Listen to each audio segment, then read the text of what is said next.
கணியன் உங்களை அன்போடு வரவேற்கிறது. இன்னைக்கு நடந்த ஒரு முக்கியமான கரண்ட் அஃபேர பத்தி நம்ம இன்னைக்கு பார்க்க போறோம். அதாவது ஒபெக் அப்படிங்கக்கூடிய organisation of petroleum exporting countries, அதுதான் ஒபெக் அப்படிங்கக்கூடிய இந்த ஒபெக் நிறுவனத்திலிருந்து நமக்கு வந்து யுஏஇ அப்படிங்கக்கூடிய ஐக்கிய அரபு அமீரக நாடு வந்து வெளியேறுதுங்க.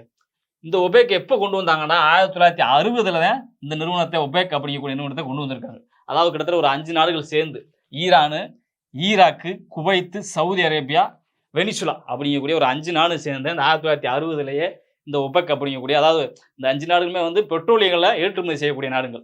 அதில் 1967 தான் நமக்கு யுஏஇ ஐக்கிய அரபு அமீரகம் அப்படிங்கக்கூடிய நிறுவனம் வந்து இந்த அமைப்பில் வந்து சேர்றாங்க.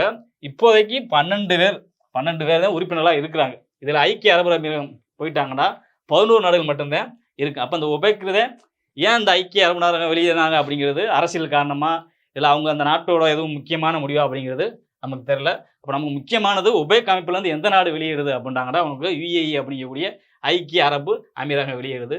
அதுபோல் இந்தியாவில் உத்தரப்பிரதேசத்தில் வந்து கங்கா எக்ஸ்பிரஸ் சாலை அதான் வந்து உத்தரப்பிரதேசத்தில் பிரதமர் மோடி அவர்கள் வந்து திறந்து வச்சிருக்காரு. பிரதமர் மோடி உத்தரப்பிரதேசத்தில் வாரணாசி அப்படிங்கக்கூடிய தொகுதியில் வந்து பாராளுமன்ற உறுப்பினராக இருக்காரு. அங்கே முதல்வராக வந்து யோகி ஆதித்யநாத் இருக்காரு. இந்த சாலை வர்றது மூலமா, அதாவது மீரட்லேருந்து பிராக்ராஜ், மீரட் நமக்கு நகர் இருக்கு, அங்கேருந்து பிராக்ராஜ் ஏன்னு சொல்றாங்கன்னா உத்தரப்பிரதேசோட தலைநகர் அலகாபாத்தா இருந்துச்சு. அதுக்கு பேர் அப்போ வந்து பிராக்ராஜ் மாறி இருக்காங்க.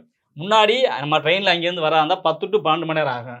ஆனால் இப்போ இந்த கங்கா எக்ஸ்பிரஸ் வர்றது மூலமா 6 முதல் 8 மணி நேரமாக வந்து அந்த டயத்தை வந்து குறைக்கலாம் அப்படிங்கிறத அதனால தான் இதை வந்து கொண்டு வந்திருக்காங்க.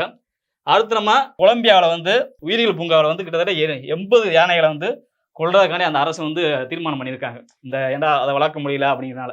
ஆனால் நம்ம நாட்டில் உள்ள ஆனந்த் அம்பானி, அதாவது அம்பானியோட மகன் ஆனந்த் அம்பானி என்ன செய்யறாங்கன்னா, அந்த கொல்ல வேணாம், நீங்கள் 80 தான் வந்து கொல்ல வேணாம், அதை ஏன்ட்ட கொடுத்துருங்க, நான் என்னுடைய உயிரியல் பூங்காவில் வந்து வளர்த்துக்கிறேன் அப்படிங்கக்கூடிய ஒரு மனிதாபிமானத்தில் செஞ்சிருக்காரு.